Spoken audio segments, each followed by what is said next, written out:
S'il y a bien un truc qui m'étonnera toujours chez les Espagnols, ce sont leurs surnoms. Pepe, Loli, Conchi.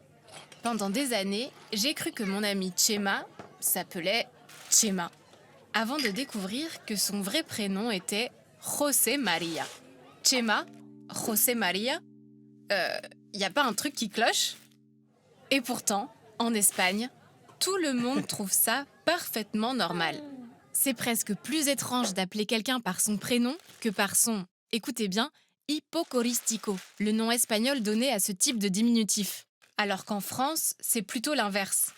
Ose m'appeler Juju alors que je m'appelle Justine et qu'on ne se connaît pas. Je risque de te dire, mais enfin, on n'a pas élevé les cochons ensemble. Clairement, on paraît un peu coincé par rapport aux Espagnols.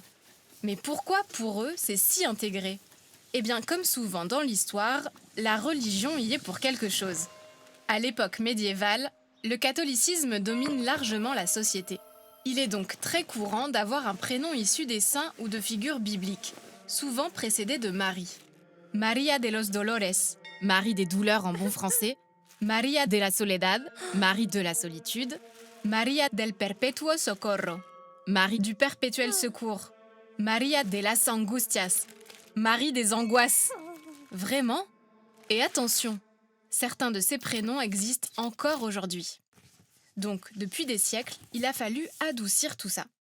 Ainsi, les Espagnols appellent les Dolores Lola, Soledad Sole, Socorro Soco, et parfois les Angustias Guni, ou encore José María qui devient Chema.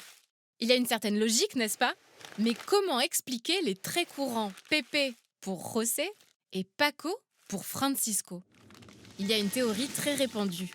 José vient de San José, rappelons-le, le père putatif de Jésus. En latin, pater putativus. Dans les registres de l'Église, on écrivait donc P-P. Prononçons-le à haute voix, P-P. Et voilà, Pépé. Il en va de même pour Francisco, Saint François d'Assise, qui était le père de sa communauté. En latin, pater communitatis.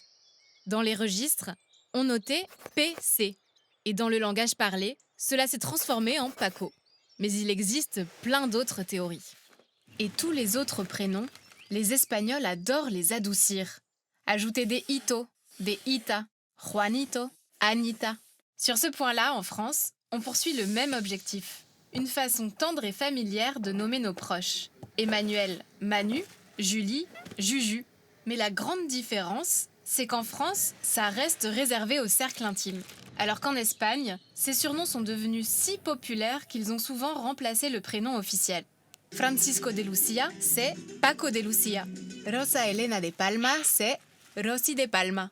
Cette créativité qu'ont les Espagnols à jouer avec les prénoms, sans parler de leur côté tactile, expressif, chaleureux, en dit long sur leur rapport aux autres. Alors qu'en France, eh bien, ça se mérite.